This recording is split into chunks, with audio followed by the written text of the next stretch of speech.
बिंदु बिंदु आत्माएं हैं, परंतु सब आत्मा एक जैसा पार्ट तो नहीं बजाती। 500-700 करोड़ बच्चे हैं मनुष्य सृष्टि रूपी झाड़ के, परंतु सब एक जैसे पार्टधारी तो नहीं है। कोई बहुत ऊंचा पार्ट बजाते हैं,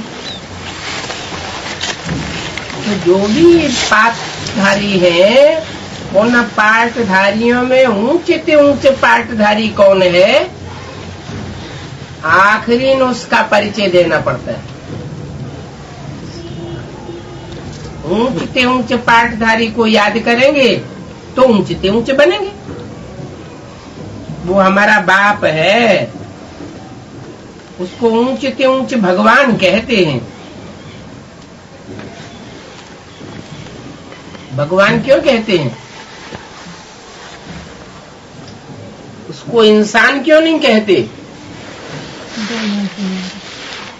क्योंकि उसको आत्मिक स्थिति की शरण में रहने के लिए पुरुषार्थ नहीं करना होता है। वो तो सदैव ही आत्मिक स्थिति वाला है, सदा शिव है, इसीलिए उसको भगवान कहते हैं।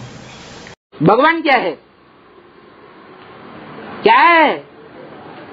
अरे भगवान ज्ञान धन का अकूट भंडार है। क्या है? अकूट भंडार। ऐसा अकूट भंडार जिसमें से सारा ही भंडार ले लो तो भी क्या बचता है?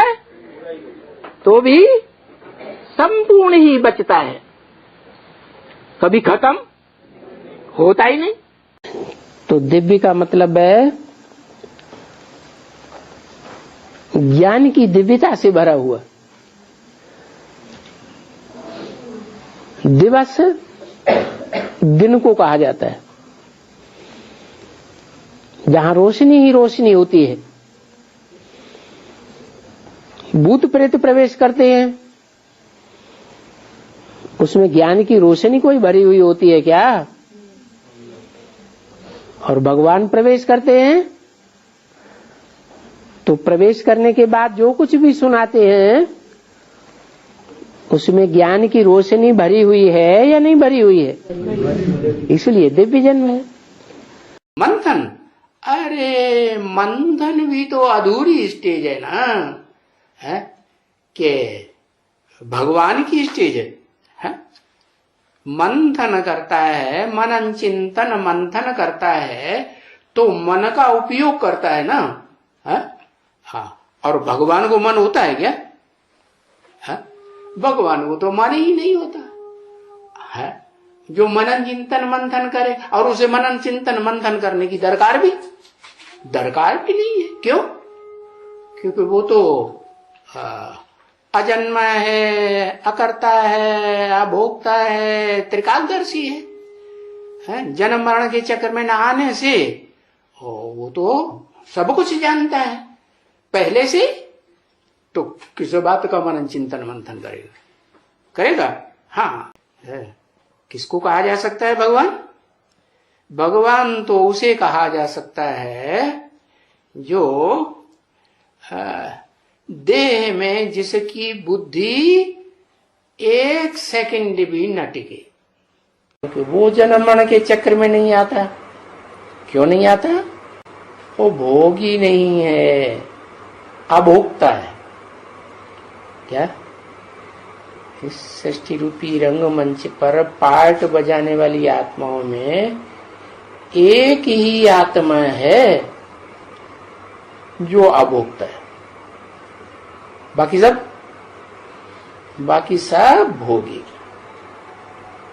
A to Z जो सृष्टि चक्र में आते हैं वो चक्र में नहीं आता।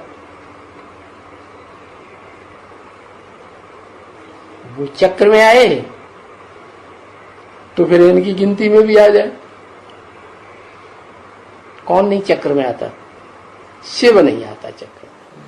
ऊंचे ते ऊंचा जो गाया हुआ है, ऊंचा तेरा धाम है, ऊंचा तेरा काम और ऊंचा तेरा नाम। तो वो क्या काम करता है जो ऊंचा बनता है सबसे? मनुष्य सृष्टि का जो ऊंचे ते ऊंचे बाप है, उससे भी ऊंचा बाप क्या करता है? कुछ करता है?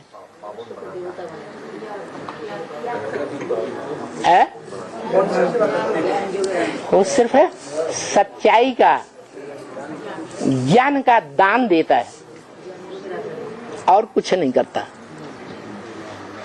कुछ करता है? इसलिए शास्त्रों में भी अकर्ता गाया हुआ है, क्योंकि जिसको शरीर होगा, शरीर की इंद्रियां होंगी, वो ही करेगा कर्म। इंद्रियां ही नहीं होंगी तो कर्म भी नहीं करेगा। का बाप निराकार है, आत्मा जिंदी है, ज्योति बिंदु आत्माओं का बाप वो भी ज्योति बिंदु है। आत्मा को अपने भारतीय परंपरा में गीता में अणुमणियान सम इस रूप में बोला गया है। अणु से भी अणुरूप है आत्मा, मन अति सूक्ष्म है, जिसकी यादगार में मस्तक में बिंदी लगाते हैं। आत्मा यहाँ टिकी हुई है, उसकी यादगार में टीका लगाते हैं। तो वो आत्मा का परिचय और आत्माओं के बाप परमात्मा शिव ज्योति बिंदु का परिचय, वो बेसिक नॉलेज है। और उसके बाद वो शिव ज्योति बिंदु जिसका बड़ा आकार शिवलिंग बनाया जाता है, और वो शिवलिंग कैसे साकार में प्रवेश करके साकारी कर्मेंद्रियां होते हुए भी निराकारी स्टेज में कैसे रहता है। साकार में प्रवेश करके साकार शरीर में रहते हुए भी निराकारी स्टेज में कैसे रहता है। సాకారంలో భగవంతుడు ప్రవేశించినప్పటికీ ఆ సాకారం कान है, నిరాకారంగా ఎలా ఉంటాడు? कान है, చెవులు ఉన్నాయి, फिर भी कान होते हुए भी कानों से जैसे सुनते हुए न सुनना। दुनिया वो कलंकीधर रूप में आता है, तो दुनिया कलंक लगाती है, ग्लानि करती है, लेकिन उस ग्लानि को नहीं अंदर नहीं धारण करता। तो ऐसे कान मजबूत करना మన చెవులు అంత గట్టి ये उस निराकार का काम है। साकार में आते हुए आंखों से सब कुछ दुष्कर्म देखता है, लेकिन देखते हुए भी न देखना और उसको अंदर धारण न करना किसी के अवगुणों को, वो भगवान का कार्य। निराकार जो पहली आत्मा इस सृष्टि पर संसार में प्रत्यक्ष होती है निराकारी स्टेज में, उसका ऐसे ही नाक है, मुख है, या जो भी इंद्रियां हैं, उन इंद्रियों से कर्म करते हुए भी जैसे कर्म किया नहीं किया बराबर कर्म किया जाता है तो उसका लेख छेप लगता है, पाप या पुण्य बनता है। लेकिन जब कर्म किया और उसका मन के ऊपर कोई असर ही नहीं, मन के ऊपर, तो जैसे कि वो पाप या पुण्य बनता ही नहीं। तो ऐसी निराकारी स्टेज जो है वो भगवान स्वयं प्रवेश करके जिस मुकदमे में पार्ट बजाता है तो कहा जाता है अपनी भारतीय परंपरा में शिव शंकर भोलेनाथ।